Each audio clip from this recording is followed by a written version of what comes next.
Previously on Minimalist. Then we got above the bottom of the forest locks and just encountered an unbelievable amount of algae. I just came to a dead stop. The engine had been at 2,200 rev, and all of a sudden it just started going down, down, down, and that was the prop being restricted. Nobody knows how bad it is this year because nobody's been out really. And we don't really know what to do, and it's really depressing. I would have called this unnavigable. We arrived at Charlie's Lock last night, and as you've just heard, we encountered a lot of algae in the water.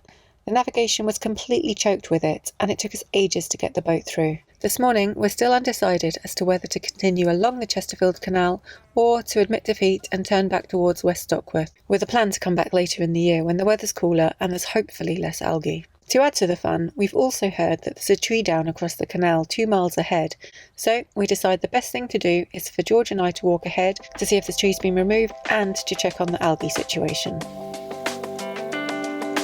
So this is the first lock, or forest top lock, and it's clear below the lock, so that's good news. And it's also clear above the lock, so George is just inspecting it. I find some small patches of algae, but not too much really, not when compared to what we had to push through yesterday. You can actually see the bottom of the canal for most of the way.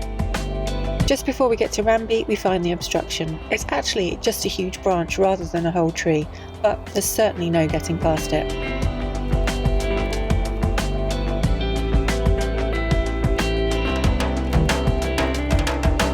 So, morning.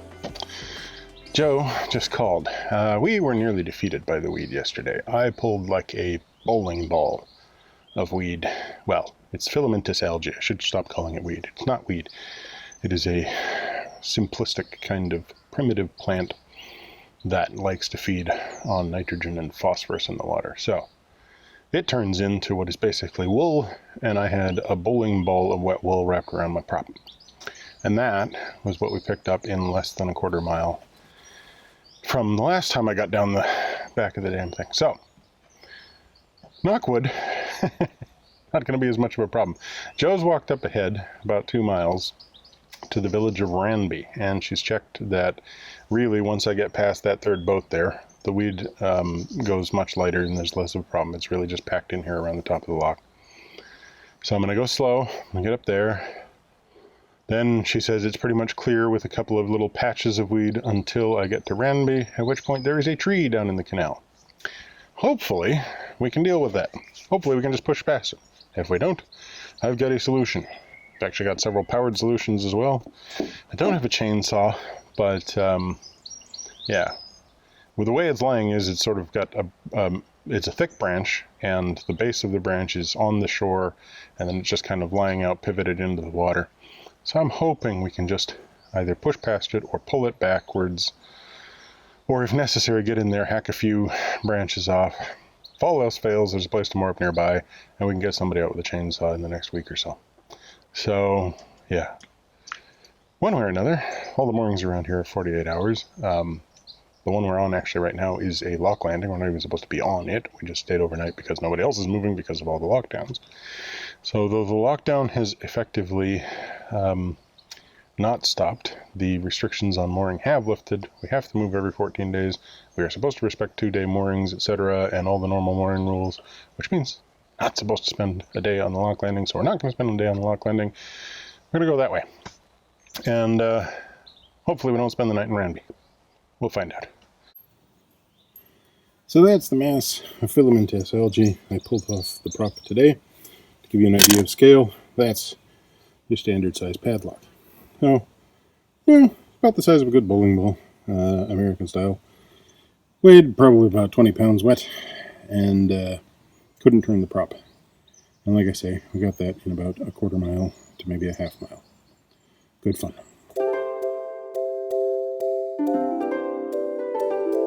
Michael manages to get off the mooring without George doing his morning patrol. It's an incredibly slow start, miserably slow.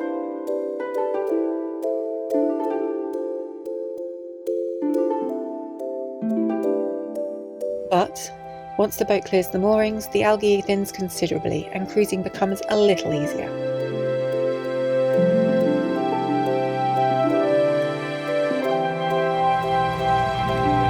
As soon as we pass this winding hole, first new territory, first new stretch of canal since the middle of March. And there's already a line.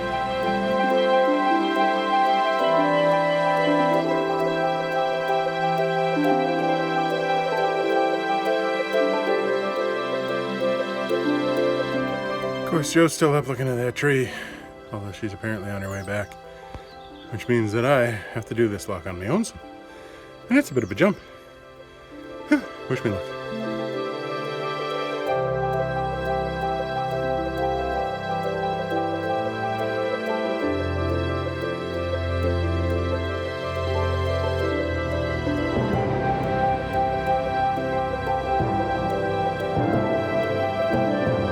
The Chesterfield Canal continues to be absolutely glorious, despite these threatening patches of algae.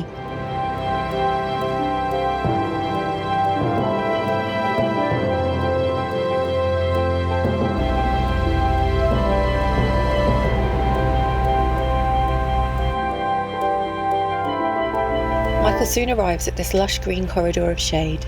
It's still fairly early, but it's so hot, and this little tunnel of trees provides some very welcome relief from the sun.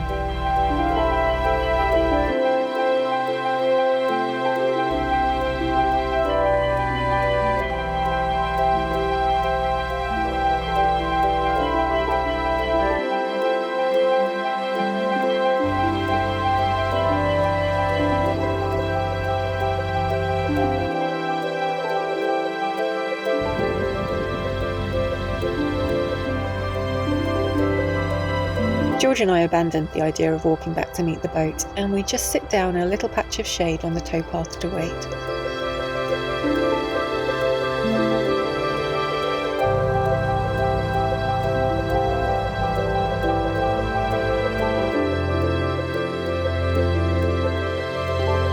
And then we stopped.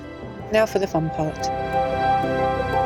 I've called CRT customer services to report the tree, but there's no answer, so I have to leave a voicemail. We also decide to send them a tweet, and we just get the standard reply to say that our report has been passed on to the local team. We have no idea when we'll hear back, and we meet a local woman who says she reported the obstruction last week. So Michael decides to take matters into his own hands. After assessing the situation, we think the best thing to do is to try and drag the branch backwards out of the way so that we can pass the obstruction on the towpath side.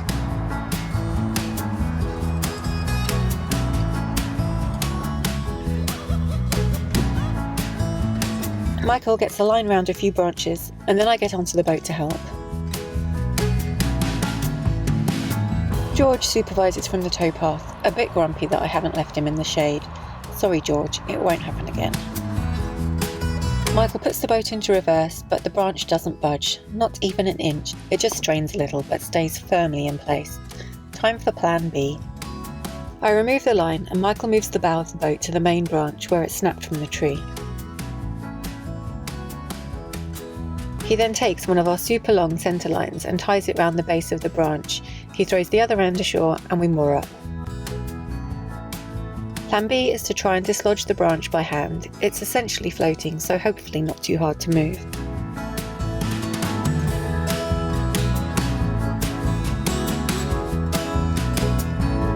First Michael tries alone, and then we try together. The branch moves a few inches, but that's all. It's stuck in place. We think there's a submerged part of the branch that we can't see, that's acting as an anchor, like stuck in the mud at the wrong angle, and we can't get the main branch to pivot over it. Time for plan C.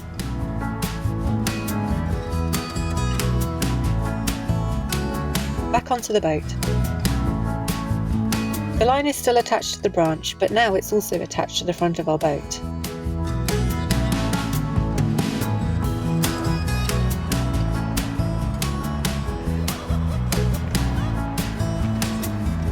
The boat takes the strain, and we have some movement. Success. Well, We have some movement, but not enough movement, so we try again.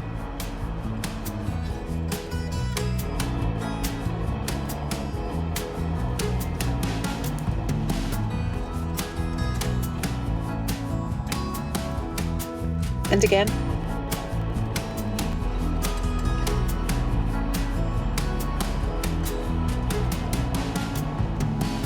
And again.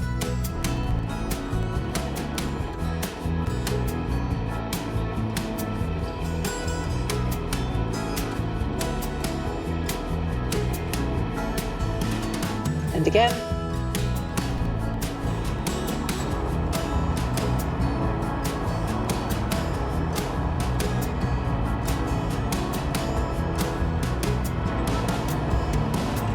And again.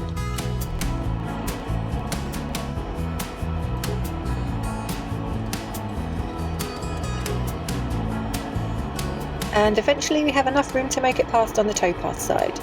Fingers crossed it's not too shallow. Michael removes the line from the tree.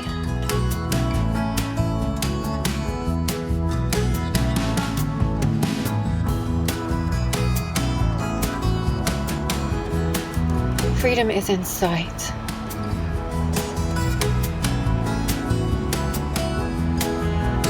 And then we ground out. Ugh.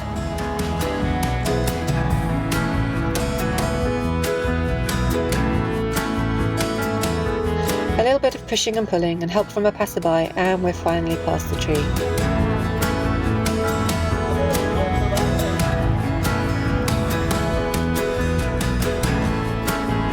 It feels so good to be on the move again.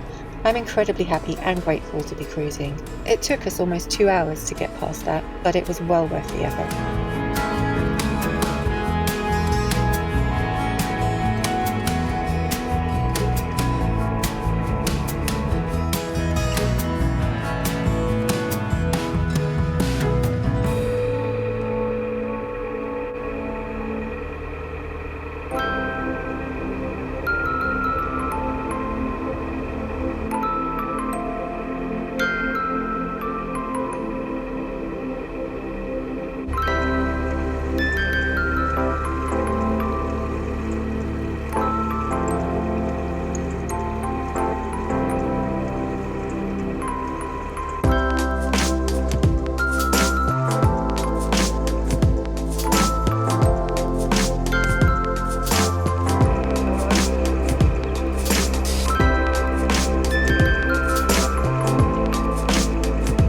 This is Python. She's an historic narrowboat, and some wonderful volunteers use her to promote the work of the Chesterfield Canal Trust and to help maintain the canal.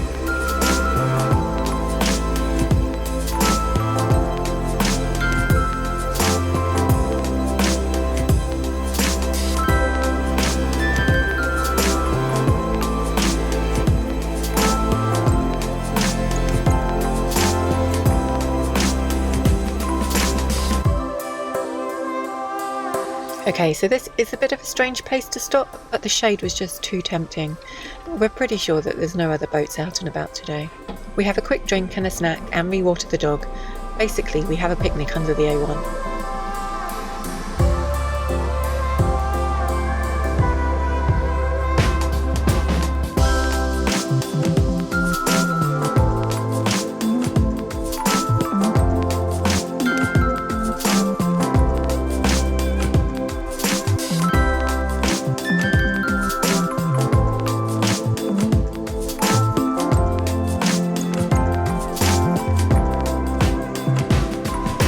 Honestly, this canal is so gorgeous, and we're beyond happy to be out cruising on new waters for the first time in 10 weeks.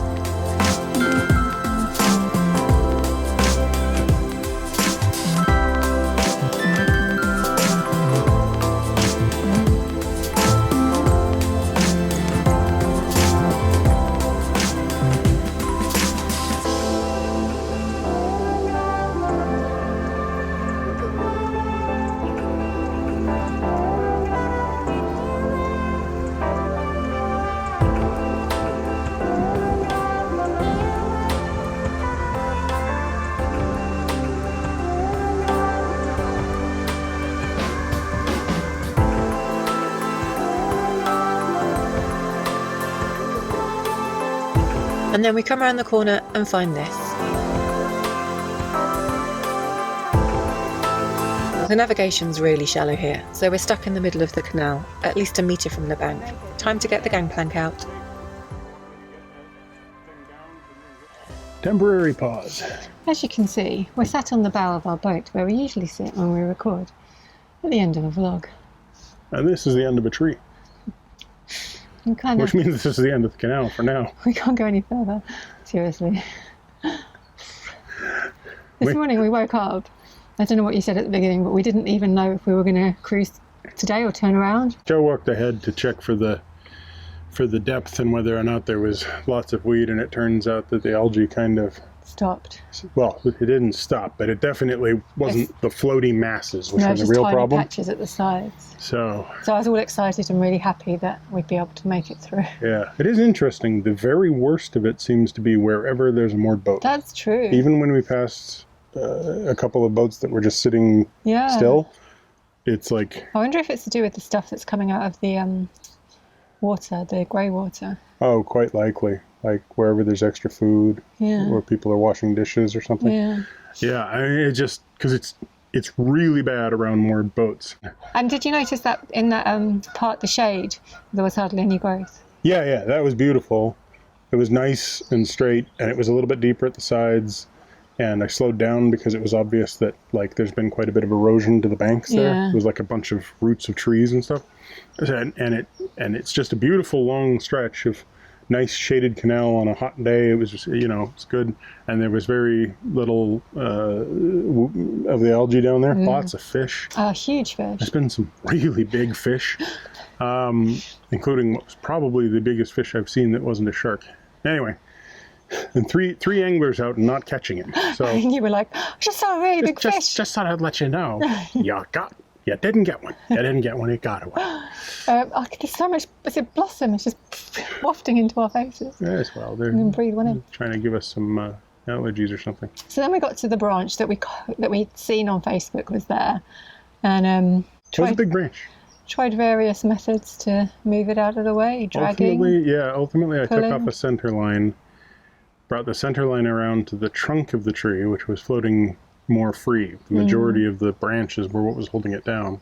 Yeah, there must have been some branches that were like stuck in the mud or at a funny angle put against where we were pulling. So I got our center line where it's got the, the technical term isn't donut, but that's what I'm coming up with right now. Anyway, it's got the loop at the end that I was able to pull the rope through, which meant I had a good biting attachment on the tree, and then I got us tied on with a bit of slack so I could pull forward, pull back, let the rope take up the slack and start pulling the tree. And then you had enough 5 or 6 attempts, and I was able to pull the tree out that there was enough room to get past. Just. And we ground it out. So with the aid of Joe, and then a local guy came along and started pushing on the end of the pole, and we had the pole just sort of stuck into a little strong point on the side of the boat. And that got us just far enough off that it was like, okay, we just made it through. So you've just described that in like 2 minutes. It actually took us nearly 2 hours to do that. It was a long time. Yeah. And we were both like, oh, this is so glorious. This is so nice. It's gone beautiful. We come around the corner and I had my windlass ready to do the lock because I was walking ahead a bit. Yeah, and she was getting ahead of herself a bit as well, because just past all the beautiful cattle and the geese and the little baby goslings and everything, and it was all like, we're back into the rapture. This is what we're supposed to be doing. This is the beautiful life. Oh, there's a tree down. Damn it. And at this time it's not, it is a branch, but it's not like a little branch like before. This is a major, substantial, like 1/3 of a tree. So we have called it in. We've moored up with our gangplank down. Luckily we had, because we tried to call the CRT customer service number. Like I called them this morning about the other branch. Michael called them about this branch, and you just go through to voicemail. But luckily the guy that helped us out when we had low water, like 2 or 3 weeks ago, we still had his mobile number. So Michael called him. He was nice enough to answer the phone. Thank you, Dan. He answered straight away. The message that we tweeted hadn't got through to him. Yeah. The message that we phoned hadn't got through to him. And possibly the tweet went through, because he got a message yesterday saying that there was that tree in red. Well, both the people that we met this morning reported it. Okay, well, somebody got through. That guy reported it and that woman reported it. I think they were from the same household. No, I don't know. Well, they both had the same. You're never going to make it through. Michael was grounded out on the canal. Like, it's like, the boat wasn't moving. And the guy goes... The boat's not moving. The boat's at like a 30-degree angle. All the entire end of the boat is on the dirt. And it's like, it's very shallow here. But he wasn't... No! He wasn't commenting. He was telling you it's shallow all the way along here. Yeah. I'm like, thank you. I discovered that for myself. I just performed the experiment. We're calling this empirical analysis 101. Yeah, it's shallow. But he did help us out. Yeah, it was quite a big help. But it was kind of like, wait, I think I know I'm in shallow water. But we got to here. And what did we find? This, we can no move. No. We could spend the next day or two hanging out in the water. And sawing little bits off at a time. Yeah, sawing little bits off at a time to clear it out. But apparently, at least according to Dan, the contractor that does the tree removal is already on the way out today. And he's asked them to redirect here to do this one first because it's a bigger problem. Like, I don't mind. But... And I just got a text. And I just dropped my phone. Got them, thanks. Sent on and requested to attend before Ranby. Also, just to let you know, there's a weed boat working towards you from Osperton, so hopefully Claire wants past. Excellent! The thing is, like, Dan is blooming great. Yeah. He answers the phone, he sends you updates, and we didn't have... Excellent, thank you. Yes. And we've left 2 voice messages with customer service and we don't get a call back. And it's to be fair, I'm sure they don't have a lot of staffing at the moment with the whole nonsense. And on top of that, you know, yesterday was a bank holiday. That's true. But I don't mind if they come back and say, I haven't got an update for you, but we'll call you back when we do have one. But just let us know you got the message. Like... Or I don't mind if they say, I'm really sorry, we're not going to be able to clear that for a week. Okay, but just call us back and tell us what's going on. True that. Anyway, that's my little moan. Even with the bleep taken out. That's my little moan for the day. Yeah. You know, like She's been very moany today. I've been really grumpy when we got here. Michael was like quite philosophical. I was grumpy. Philosophically speaking, the thing that's in our way will be out of our way. Yeah. Within a day. The other challenge was getting George to go on the gangplank. You did not want to go on the gangplank. Ah. So, yeah. With any luck, within a few hours, that tree will be gone. A weed boat will come through, which will be interesting to watch. Not sure how it'll pass. If he comes through, I'm just going to go and live in Charlie's Lock. Keep going. Do not, above and below Charlie's Lock, just go up and down. Yeah.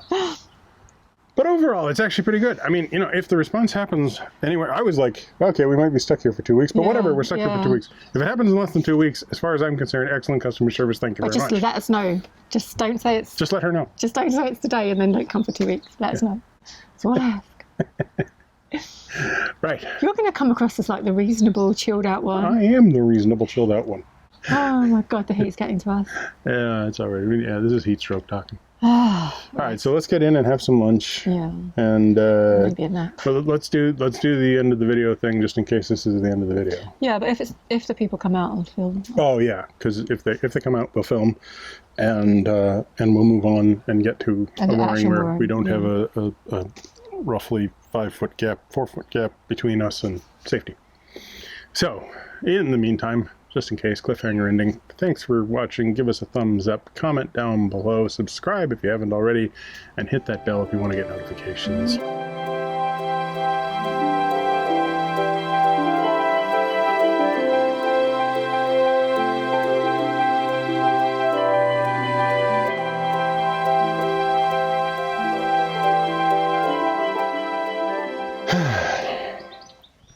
Socks aren't even on. That's how prepared I am to get going. I say frogs. You're just all like, splat that sucker, I'm taking a video. Anyway. What?